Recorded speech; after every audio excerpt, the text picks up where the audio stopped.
respecto de los tiempos peligrosos. Habíamos hablado, ¿no es cierto? Venimos hablando de esa temática, porque efectivamente los tiempos actuales no son tiempos fáciles. Dice precisamente el Señor, son tiempos difíciles, tiempos difíciles. En este caso vamos a girar alrededor de un pasaje que está en el libro de Génesis, pero quiero abrir con la carta de Timoteo. Entonces yo te invito, vamos a ir a la Biblia, por favor, a la segunda carta de Pablo a Timoteo. Y va a ser como el marco a partir del cual vamos a iniciar esta charla, esta exposición. Segunda carta de Pablo a Timoteo. Pablo le escribe pues a este su discípulo, un discípulo joven. Y en el capítulo 3 vamos a encontrar algo ahí bien especial, bien particular. Vamos a leerlo. ¿Cómo dice el título? Carácter de los hombres en los postreros días. Y dice así: también debes saber esto. Y me llamaba la atención porque empezaba así, de esa manera. También debes saber esto. Obsérvalo. Ese también quiere decir que debes saber lo uno, como lo otro, como esto. Como esto que nos va a revelar aquí, ¿no es cierto? Pues resulta que vienen unas malas noticias, ¿verdad?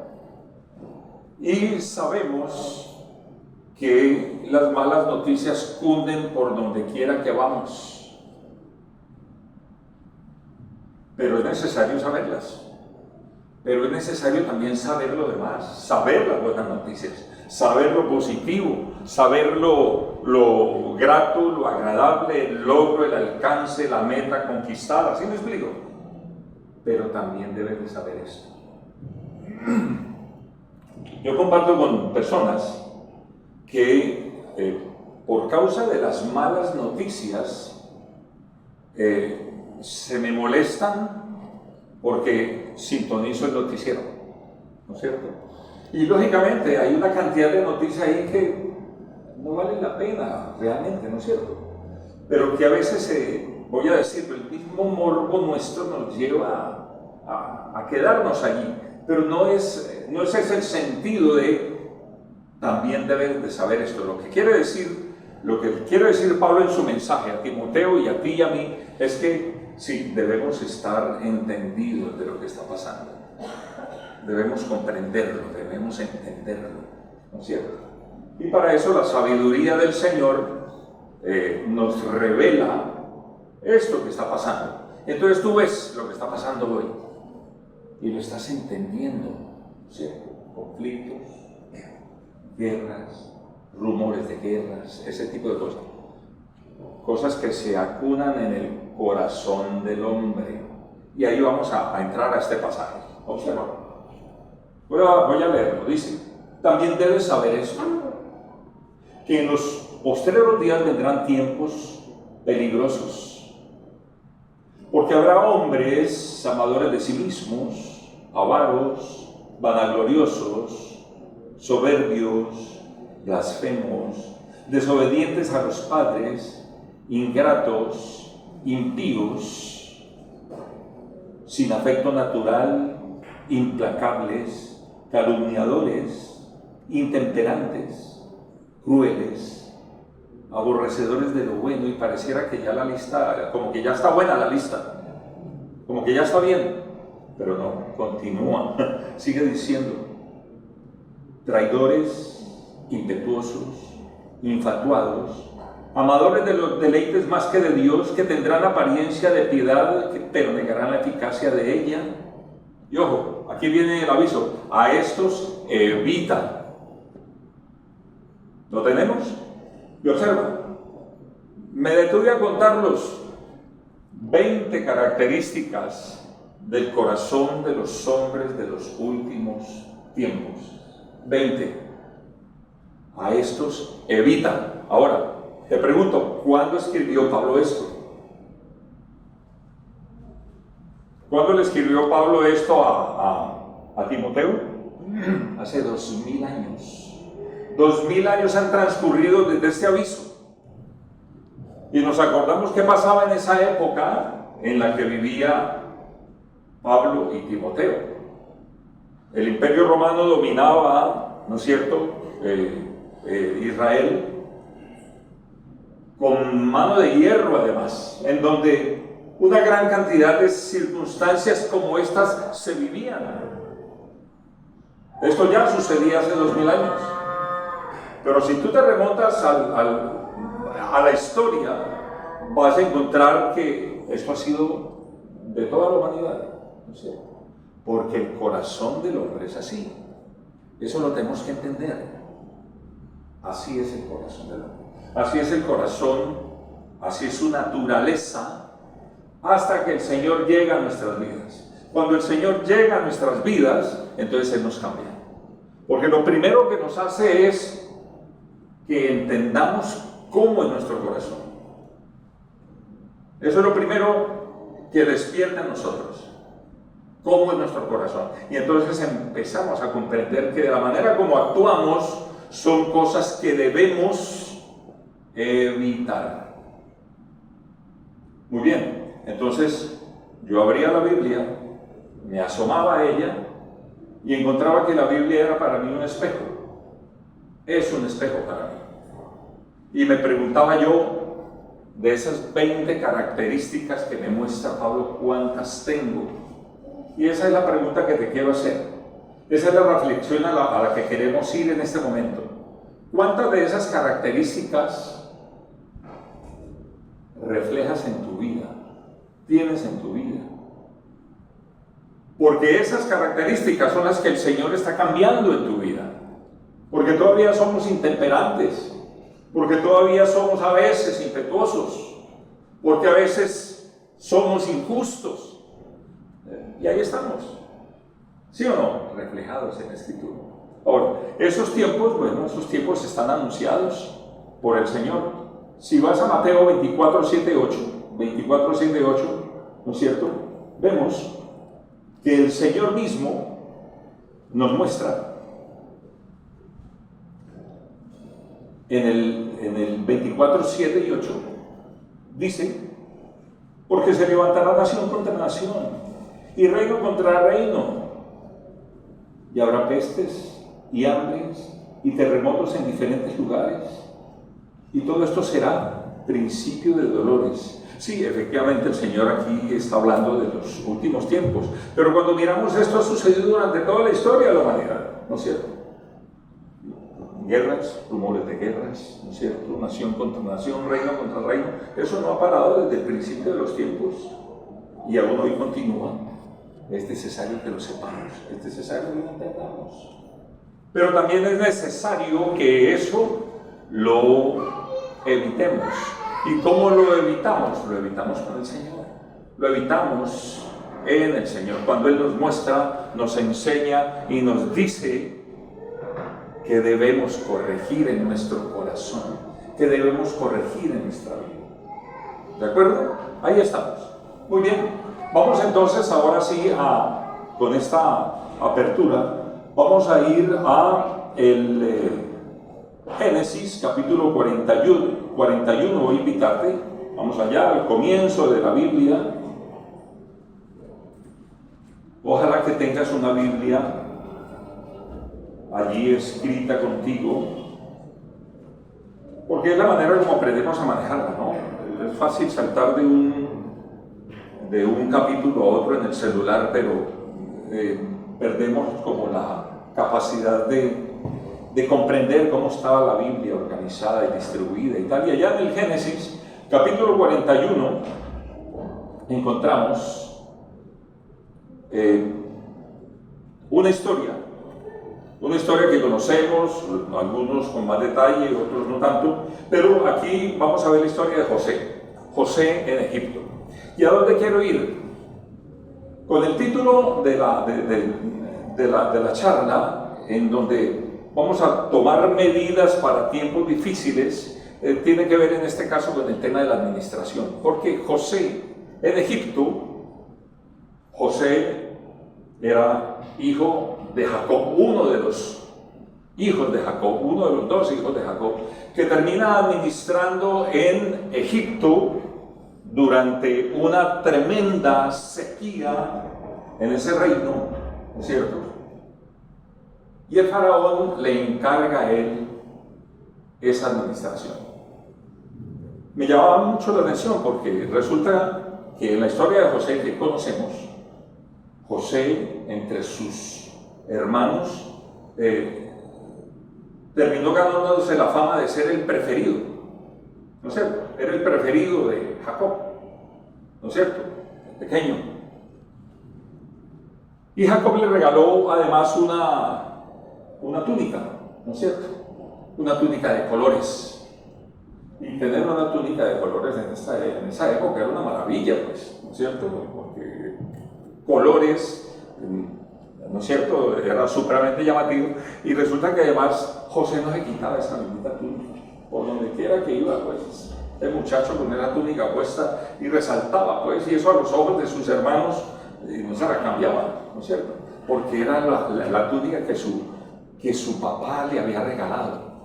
Y entonces donde quiera que los muchachos, los demás hermanos miraban, pues, que papá lo prefiere, es el preferido. Y se la montaron a José, ¿no es cierto? Pero además él, donde iba con su túnica, terminó ganándose la mala voluntad de sus hermanos por esa causa. Pero además José soñaba sueños y contaba sus sueños, ¿no es cierto? Y eso rayaba más todavía a sus hermanos al punto de que deciden matarlo. ¿Se acuerdan de esa historia? ¿No es cierto? Voy a hilar la historia brevemente.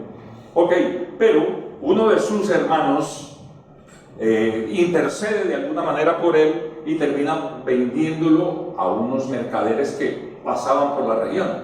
Mercaderes que iban camino a Egipto y se llevaron al muchacho como esclavo. Y en Egipto termina sirviendo como esclavo en la casa del capitán de la guardia del faraón, y ahí vamos acercándonos al punto.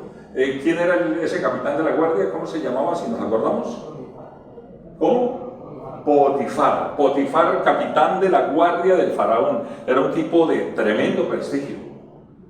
Capitán de la guardia, se supone que era un guerrero muy experimentado, muy inteligente, muy capaz. Pero cuando empieza José a trabajar en su casa, él se da cuenta de que José prospera en todo lo que hace. Y su casa empezó a ser excelentemente administrada. ¿Verdad? José era un tipo chévere, un tipo interesante, un tipo querido, un tipo instruido, un tipo culto, un tipo respetuoso, pero además era buen mozo el muchacho. Y termina con la mala fortuna de que la esposa de Potifar se enamora de él y se la monta también. Se la monta es un decir, me perdonan, pero bueno, es la idea, ¿no? ¿No es cierto? Y entonces el José no sabe qué hacer hasta que una vez desesperado sufre una encerrona allí en la recámara de la esposa de Potifar. Ella lo aborda con gran insistencia, de manera que él termina dejando su ropa, su túnica o su manto, o lo que tuviera, ¿no es cierto?, soltándose de la mujer. Esa historia la conocemos. Por causa de esa situación termina el hombre en la cárcel.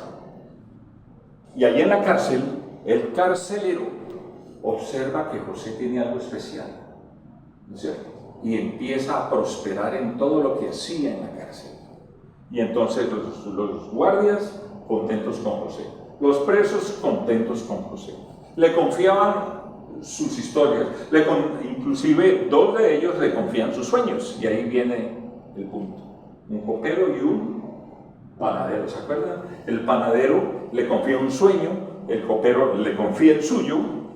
Los dos reciben la interpretación del sueño de José, y efectivamente la conclusión es que se cumple la interpretación que hizo José del sueño del copero y el panadero. El panadero lo condenan a muerte, el copero lo restituyen junto al faraón. El copero es el que probaba los alimentos del faraón, ¿no es cierto? Tenía una condición de cercanía total con el faraón, y por eso entonces, estando allí, nos acordamos que el faraón tuvo 2 sueños. ¿Cuál fue el primer sueño que tuvo? ¿Cuál fue ese primer sueño que tuvo? Allí en Egipto, el faraón en Egipto sueña que 7 vacas gordas, hermosas, que salen del río, ¿no es cierto? Y pasan a la orilla del río, y después 7 vacas flacas, feas, macilentas, enjutas, que devoran las vacas gordas. Y se despertó el faraón asustado. ¿Qué fue? El faraón se volvió a dormir y tuvo otro sueño. Y entonces ahora hay un racimo llamámoslo racimo, un manojo de espigas hermosas, llenas, cargadas de trigo, bellas, doradas, y de repente 7 espigas que nacen del mismo manojo, que devoran las espigas bonitas. Y entonces termina entrando en angustia el faraón. El faraón pide que le traigan a los magos para que le interpreten el sueño. No pueden. Y entonces ahí el copero se acuerda, faraón, yo me acuerdo que por ahí hay un hombre en la cárcel que me interpretó un sueño hace 2 años. Sí. De pronto él te va a interpretar el sueño. El faraón lo manda a traer, trae entonces a José, lo bañan, lo peluquean, lo rasuran, lo visten, lo perfuman y lo ponen delante del faraón. Y ahora sí, delante del faraón, el faraón le dice: ¿con qué tú interpretas sueños? Dice: no es de mí, es Jehová mi Señor quien interpreta, quien da el entendimiento del sueño y me da la interpretación. Y efectivamente es allí donde viene la interpretación del sueño del faraón que José revela, ¿no es cierto?, en la corte.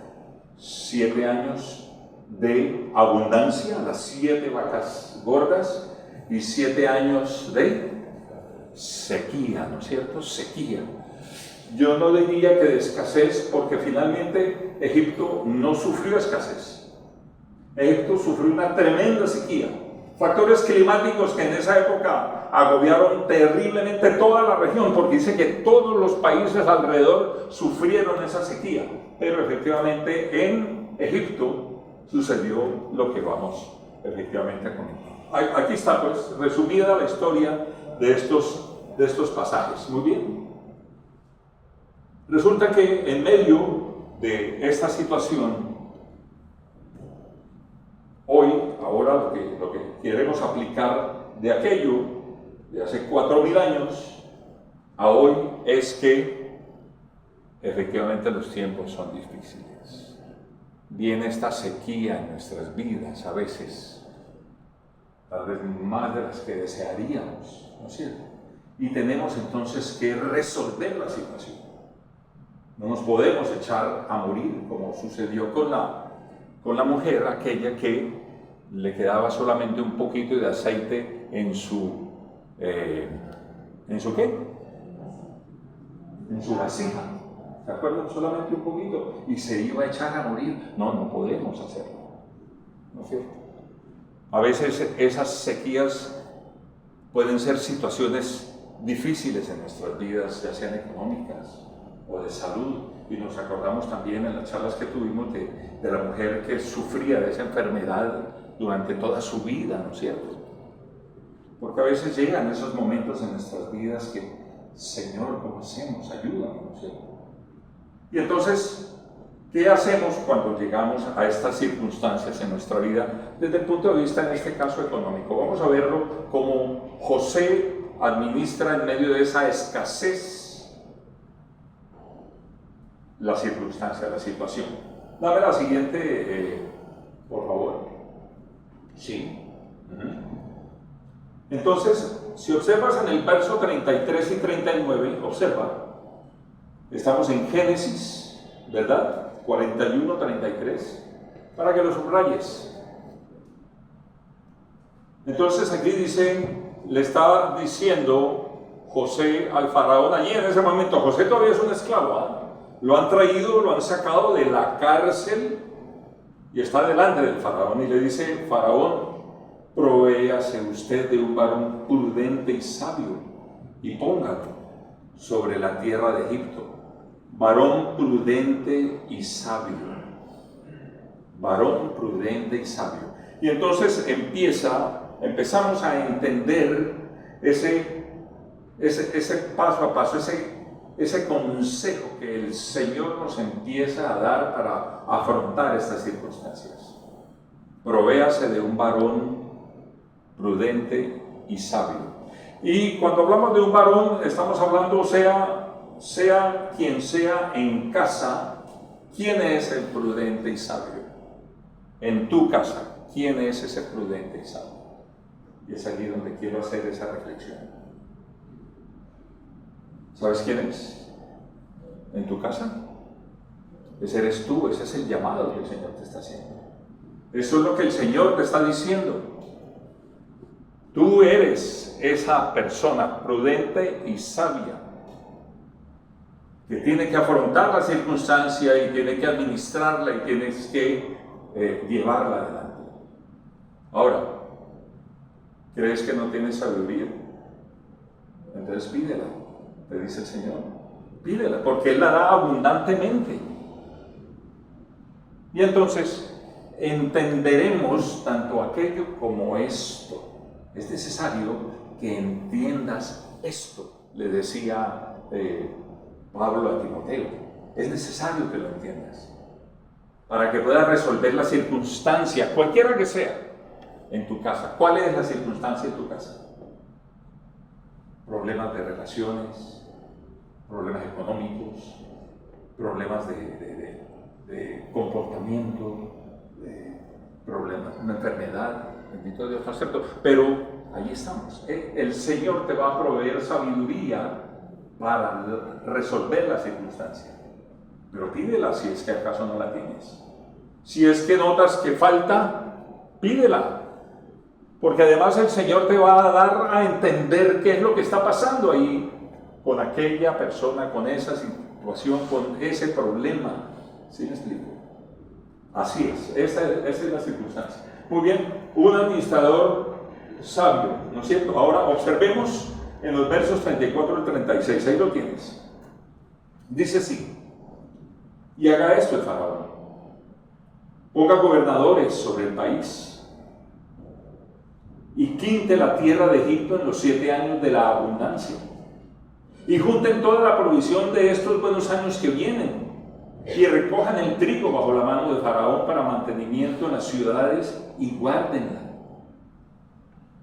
Y esté aquella provisión en el depósito para el país, para los 7 años de hambre que habrá en la tierra de Egipto, y el país no perecerá de hambre. ¿Qué es lo que está diciendo aquí José? José le está diciendo además que Dios le revela un plan. Y observamos el plan, ¿no es cierto? Observamos el plan. Dice, ponga gobernadores sobre el país, quiere decir, delega, da responsabilidades. Hay que afrontar la situación. Entonces, si esa persona sabia y entendida eres tú, entonces organiza ahí, o tu familia, o tu circunstancia, ¿no es cierto? Y delega, pon gobernadores, dice, ¿no es cierto? Y quinte la tierra de Egipto en los 7 años de abundancia. ¿Qué es eso de quinte la tierra? ¿Qué es? ¿Qué significa? El quintar la tierra, el quintar los bienes, no sé, es guardar una quinta parte. Guardar una quinta parte. Guardar una quinta parte es guardar el 20%. Ahorra, ¿no es cierto? Guarda, preserva el 20%. Porque es que nos acostumbramos a gastarlo todo. A que llega la quincena o llega el mes y tenemos tantas deudas y no alcanza, se evapora, ¿no es cierto? ¿Por qué? Porque nos falta el entendimiento y la sabiduría para administrar. Luego lo que te está diciendo es, quinta, guarda. Y nos acordamos y aprendimos a hacerlo, que lo primero que tenemos que tener en ese presupuesto cuando nosotros somos un poco desordenados, lo primero que tenemos que ordenar son las prioridades, ¿no es cierto? Prioridades. Tú priorizas qué es lo prioritario y entonces organizas. Nos acordamos que lo prioritario es el diezmo. El diezmo. Aprendí de joven, por misericordia de Dios, aprendí de joven a diezmar. Yo navegaba por allá en alta mar y aprendí, lejos, a tener ese 10% del Señor. Yo no lo tocaba. ¿No sé? No me estoy haciendo una propaganda con esto. Lo que quiero decir es la prioridad en nuestras vidas. ¿Por qué? Porque detrás de ese diezmo hay una bendición inagotable. Llevo trabajando 41 años sin parar. Nunca me ha faltado el trabajo, gloria a Dios, y no sigo haciéndome cuña. Lo que quiero decir es la bendición de Dios, ¿no es cierto?, en la vida, en este caso en la vida mía. Y me perdonan que lo mencione, pero no es cierto. ¿Y qué es lo que significa eso? Pues nada, lo único que significa es que Dios me ha bendecido con mucha salud para poder trabajar todos los días. Y aquí estamos. Aprendí a diezmar. La recomendación que hago aquí es, tienes que diezmar. Diezmo, aparta el 10%. No sé. Porque es para la obra del Señor y el Señor te bendecirá inagotablemente. Soy testigo de excepción, soy parte de su trato en ese sentido. ¿No es cierto? Y he pasado, lógicamente, también, como cualquiera de ustedes, por las difíciles circunstancias. Pero ahí está, ahí está.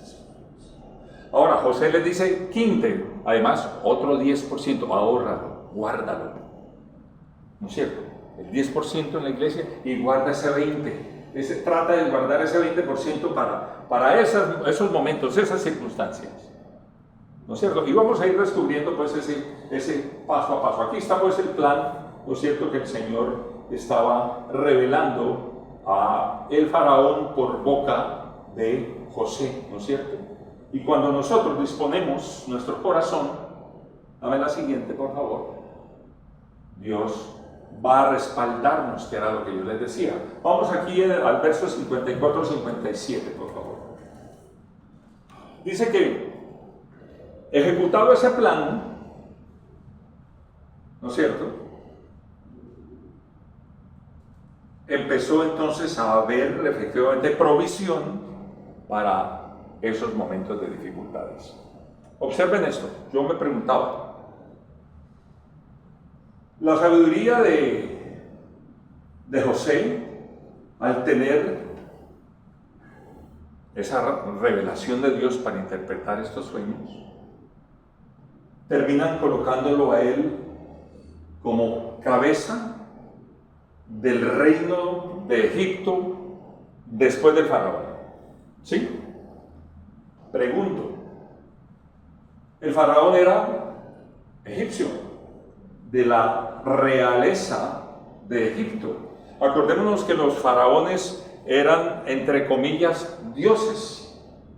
Ellos se decían ser descendientes del mismo Ra, Dios, ¿no es cierto? Pero pone a José después de él como cabeza de todo el reino. ¿José de dónde venía? José venía de Canaán. ¿Qué había pasado con José? Lo habían vendido como esclavo. ¿Dónde estaba José cuando el faraón se entera? Metido en una cárcel. ¿Y cómo termina José siendo el segundo del reino después del faraón? ¿De dónde? Y yo me imagino que todos los egipcios se preguntaban, ¿y este de dónde salió? ¿Este dónde lo sacaron? ¿No es cierto? De una cárcel. Les cuento que me acordé ahorita que hace unos años, en un evento que hubo allá eso fue en, ¿cómo se llama? En el parque Simón Bolívar, pues se me fue en este momento el nombre. Estábamos entre varios de distintos gremios y tal, y estoy yo conversando con uno de ellos, y en medio de la conversación insisto en plantear algo. Cuando alguien me mira, uno de ellos se me dice: oiga, ¿y usted dónde salió? ¿No es cierto? ¿Usted de dónde salió? ¿Tú te puedes imaginar que alguien te diga eso? ¿Usted dónde salió? Digo, lo miro y le digo: ¿te no se acuerda? Uy, entonces yo te voy. ¿No es cierto? No, yo estuve en su casa. Yo soy y le conté, yo soy el director de operaciones del puerto. Estuve una vez en su casa viendo temas portuarios. Se sorprendió, pero me llamó la atención de la manera como me lo dijo. ¿Usted de dónde salió? ¿Perdón? O sea, no sé. ¿De dónde salió José?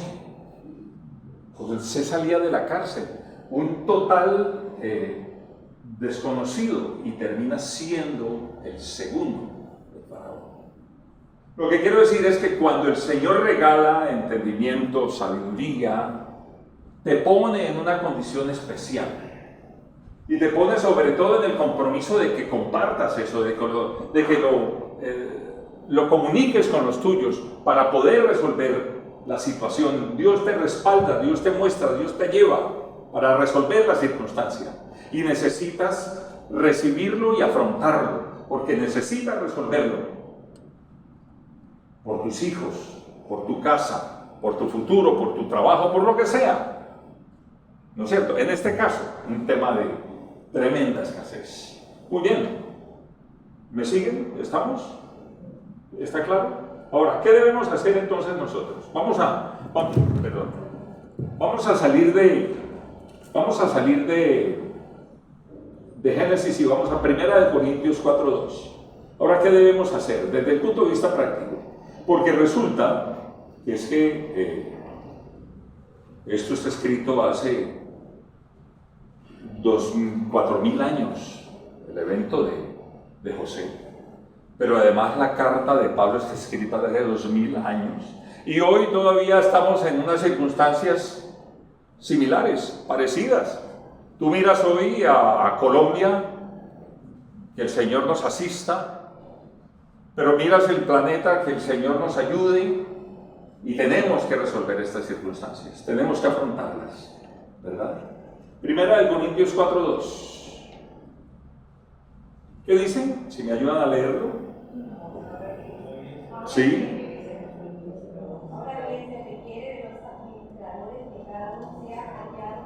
O sea que se requiere fidelidad. Fidelidad. Se requiere fidelidad. Fidelidad primero, fidelidad con el Señor. Eso es lo primero.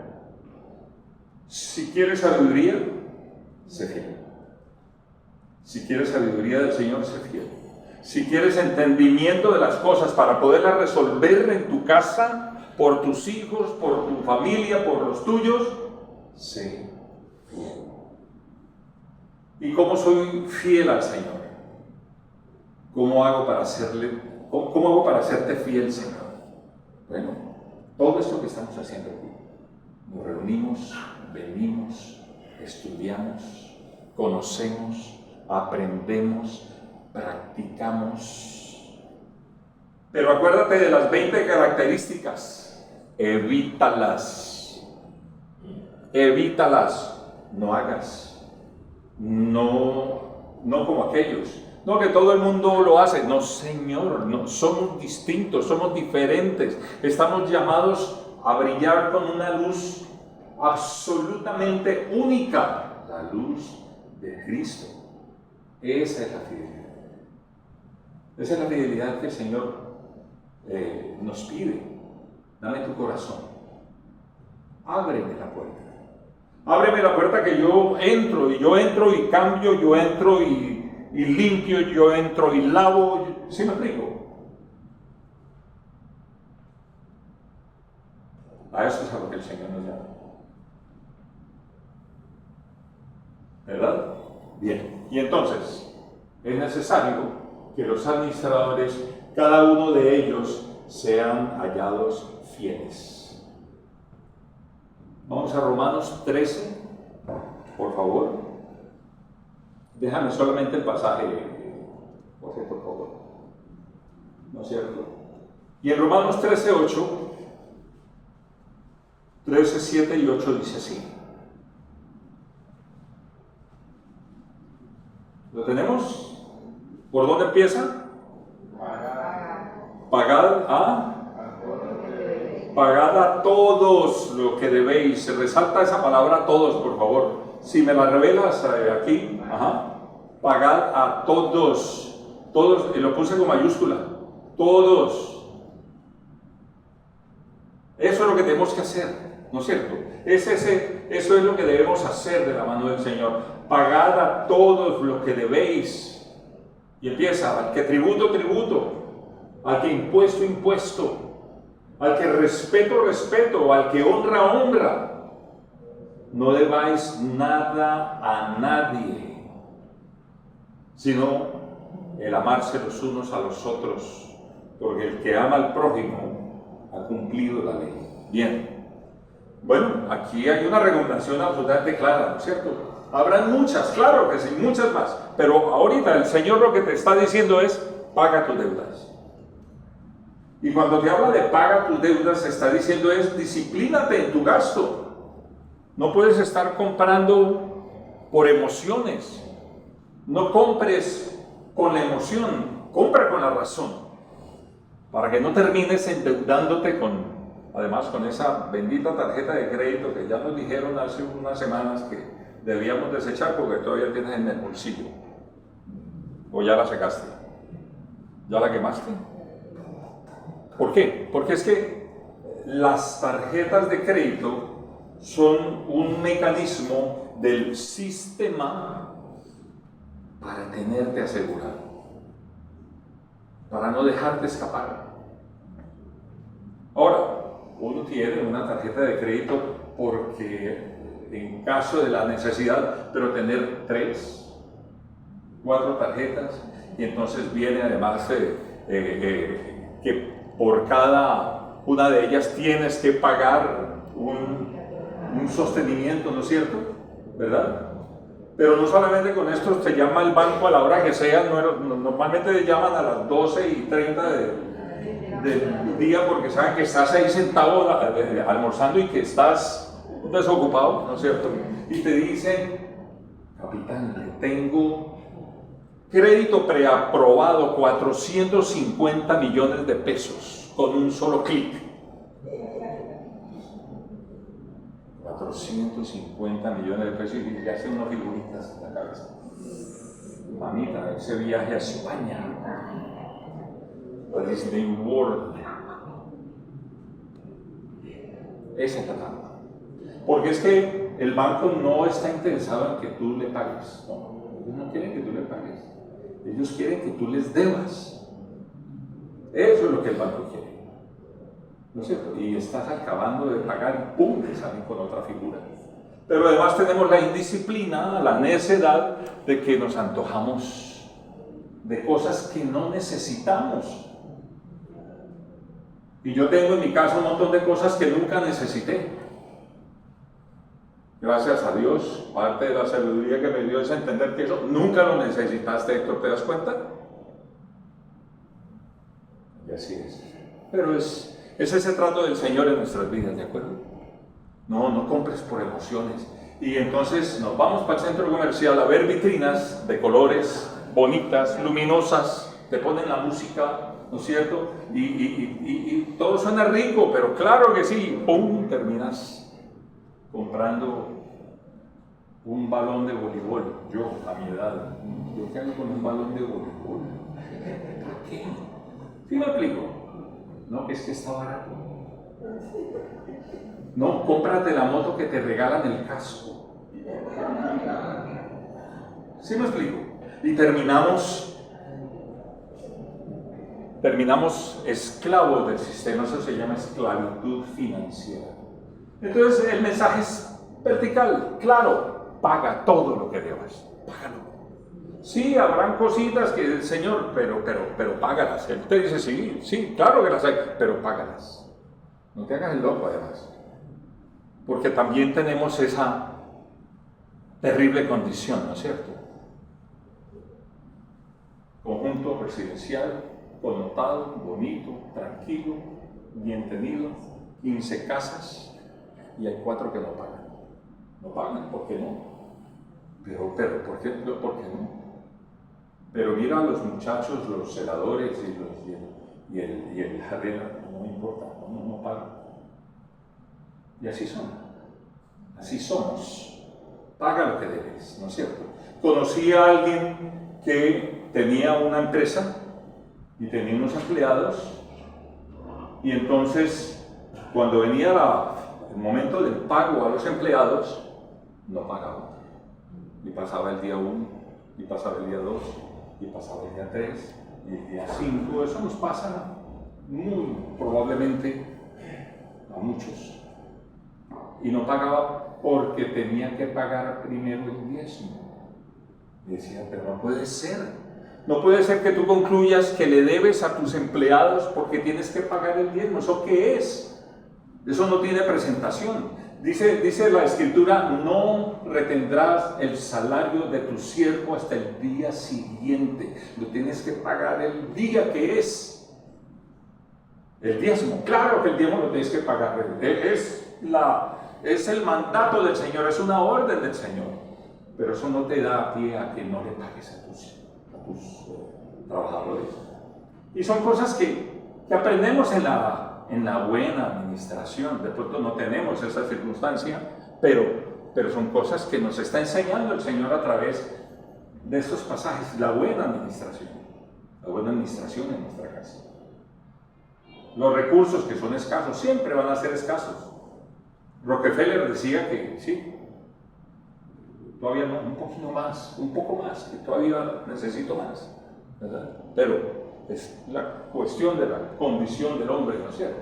Ok, y dice, no debas a nadie nada, ¿no es cierto? Paga todos los que debes, tributo, impuesto, al que respeto, al que honra.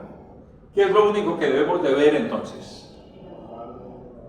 El amarnos los unos a los otros. Esa es la única deuda, ¿no es cierto? Esa es la única deuda. Y eso, ¿no es cierto? ¿Cómo será ese asunto?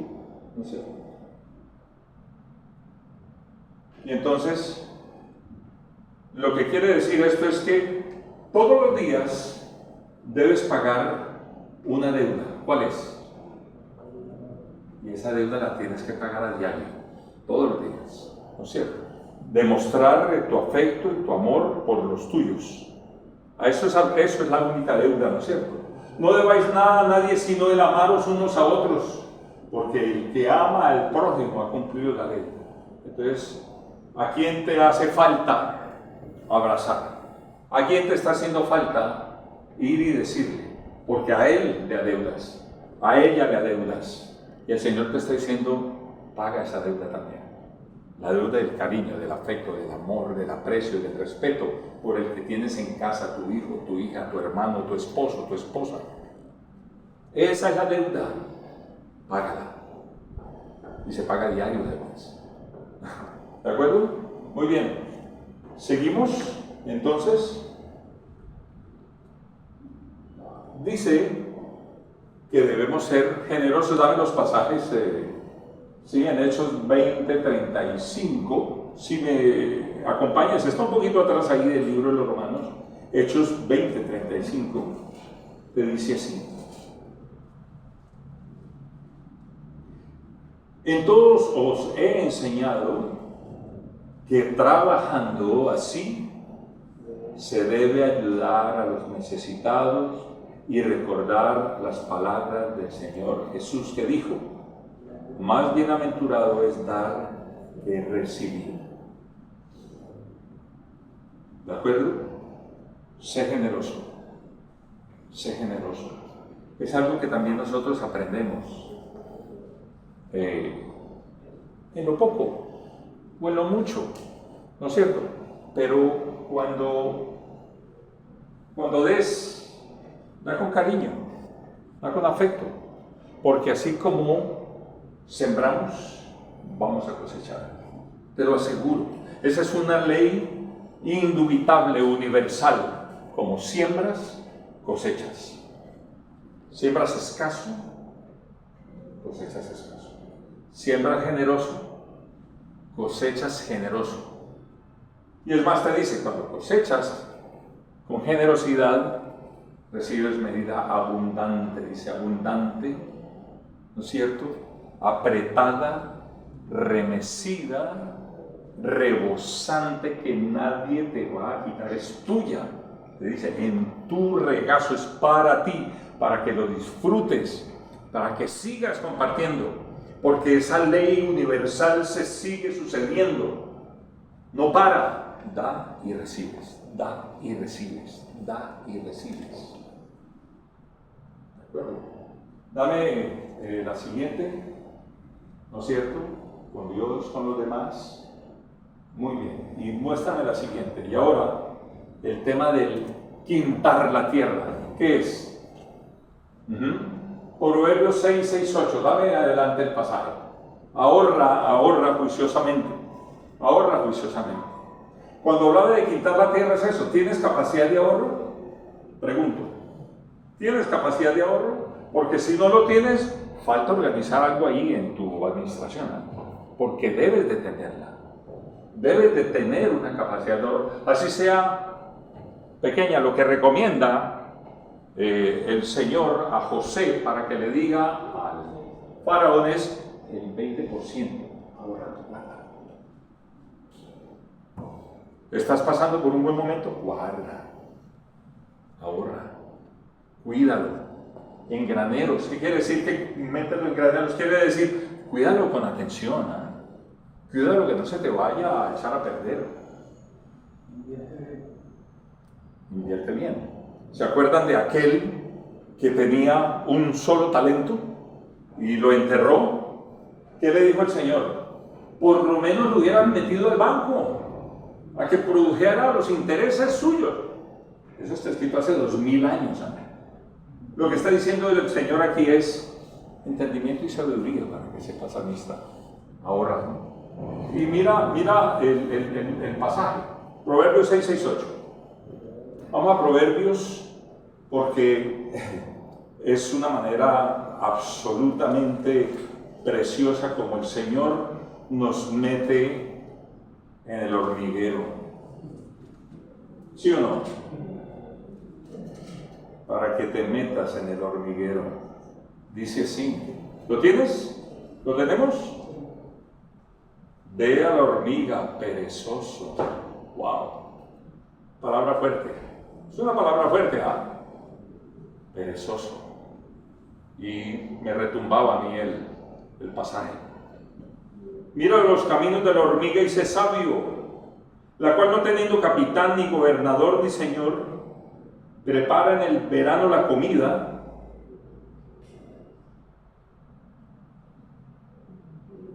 y recoge en el tiempo de la siega su alimento. ¿Sí? Sé sabio. Mira, por motu propio, ¿no es cierto?, de corazón, hazlo. Nadie te lo tiene que exigir, es de tu propio razonamiento, ¿verdad? Como la hormiga, no tiene capitán, ni gobernador, ni señor. Y es tan sabia que guarda para el invierno. ¿De acuerdo? Muy bien. Muy bien, cerramos entonces así. Tenemos claro el mensaje, ¿verdad? Claro el mensaje, ¿no es cierto? Dice, ahorra, cuida, recoge. Ahora, te dice además que con eso que tienes, Sé fiel, sé fiel. El diezmo es una bendición, no lo olviden. Es una bendición inagotable el diezmo, no lo olviden. Pero también sé generoso con los demás. Sé generoso, ¿sí? Y entonces el Señor te va a respaldar y te va a dar sabiduría para superar la situación, la circunstancia que estás viviendo.